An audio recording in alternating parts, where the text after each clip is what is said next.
ಮಗನ ನಾವು ಈ ಸಲ ಇಲ್ಲೇ ಆಗ್ತಾ ಇರೋದ್ರಿಂದ ನನಗೊಂದು ಸೈಕಲ್ ಬೇಕಿತ್ತು. 4th ತೆಕ್ಕೊಟ್ಟಿದ್ದು. ಅವ್ನು 3 ವರ್ಷ ಹಾಸ್ಟೆಲಲ್ಲಿ ಇದ್ರಿಂದ ಸೈಕಲ್ ಇರಲಿಲ್ಲ. ಹೊಸ ಸೈಕಲ್ಲು ಬಂತು, ಅದಕ್ಕೆ ಪೂಜೆನೂ ಆಯಿತು. ಇನ್ನು ನೆಕ್ಸ್ಟ್ ಡೇ ಅವ್ನು ಸ್ಕೂಲಿಗೆ ಹೋಗಬೇಕಿತ್ತು. ಬುಕ್ಸ್ ಎಲ್ಲ ತೊಗೊಂಡು ಬಂದು ರ್ಯಾಪರ್ ಹಾಕಕ್ಕೆ ಸ್ಟಾರ್ಟ್ ಮಾಡಿದ್ದಾರೆ. ನನಗಂತೂ ರ್ಯಾಪರ್ ಹಾಕೋದು ಅಂದ್ರೆ ಆಗೋದೇ ಇಲ್ಲ. ಅಮ್ಮ ಸ್ವಲ್ಪ ಹೆಲ್ಪ್ ಮಾಡಿಕೊಟ್ರು. ನಮ್ಮ ಮನೆಯವರು ಅಮ್ಮ ಜನಕ್ಕೆ 3 ಜನನೂ ಸೇರ್ಕೊಂಡು ರ್ಯಾಪರ್ ಹಾಕಿದ್ರು.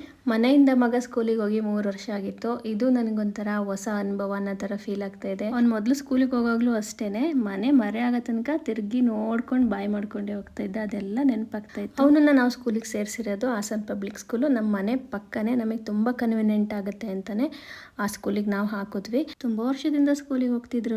ಅವರು ಒಂದು ಕ್ಲಾಸಿಂದ ಒಂದು ಕ್ಲಾಸಿಗೆ ಹೋಗೋದು ಫಸ್ಟ್ ಡೇ ಅದೇ ಫೀಲ್ ಇರುತ್ತೆ. ನಾವು ಬಿಟ್ಟು ಬರೋಣ ಅಂತ ಹೊರಟ್ವಿ.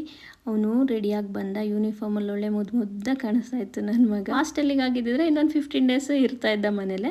ಇಲ್ಲಿ ಬೇಗ ಸ್ಕೂಲ್ ಸ್ಟಾರ್ಟ್ ಆಗುತ್ತಲ್ವ, ಸೊ ಓಟ, ಸೈಕಲಲ್ಲಿ ಓಟ. ನನ್ನ ಮಗ ಇಷ್ಟೊಂದು ದೊಡ್ಡವನಾಗಿ ಹೋಗ್ಬಿಟ್ಟು ನಾವು ಒಬ್ಬನೇ ಹೋಗೋಷ್ಟು ಅಂತ ಒಂದು ಕಡೆ ಬೇಜಾರಾಗ್ತಿತ್ತು. ಮಕ್ಕಳು ದೊಡ್ಡವರಾಗ್ತಾ ಇಷ್ಟು ಬೇಗ ದೊಡ್ಡವರಾಗಬಾರ್ದು ಅಂತ ತಾಯಿದಿರಿಗೆ ಅನ್ಸೋದು ಕಾಮನ್ ಅಲ್ವಾ. ಅವನು ನಮ್ಮನ್ನು ಬಿಡಲೇ ಇಲ್ಲ ನೀವು ಎಲ್ಲ ಸ್ಟಾರ್ಟಾಗಿ ಎಲ್ಲ ಬಂದಮೇಲೆ ಹೋಗಿ, ಫಸ್ಟ್ ಡೇ ಅಲ್ವಾ ಅಂತ ಅಲ್ಲೇ ಕೂರಿಸ್ಕೊಂಡ.